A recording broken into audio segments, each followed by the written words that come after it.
Okay, you fans Vietnam eh? Saya kerja Kerja sini. Sierra. Oh, nama you?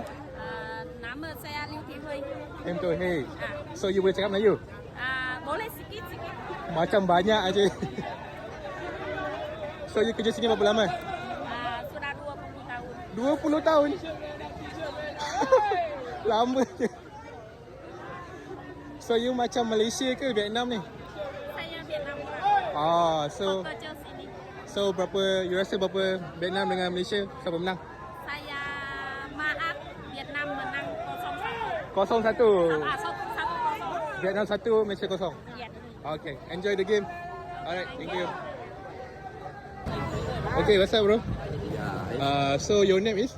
it's Bo Ban Chung.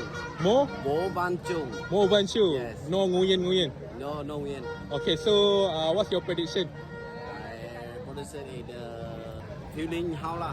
Sorry? I no understand this. Oh, okay. Prediction ah. So boleh cakap Melayu? Maybe 1-1 or Malay 1, Malaysia 1, Vietnam 0 or Vietnam 1, Malay 0. Ini macam. Oh, so Vietnam 1, Malay Malaysia- 0. Ah. Ke Malay 1, Vietnam 0. eh 0-0, 1-1 ini macam saja. kenapa you macam Tak boleh ini Malay home. Malay home? Maksudnya you Vietnam sana menang.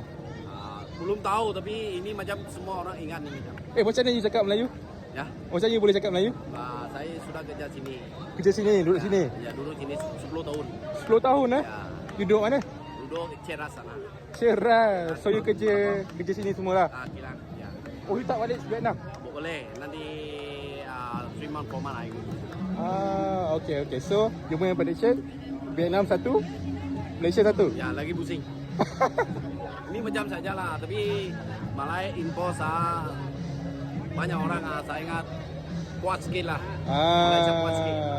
Okay. Enjoy the game. Okay. Ya, thanks. Alright. Okay.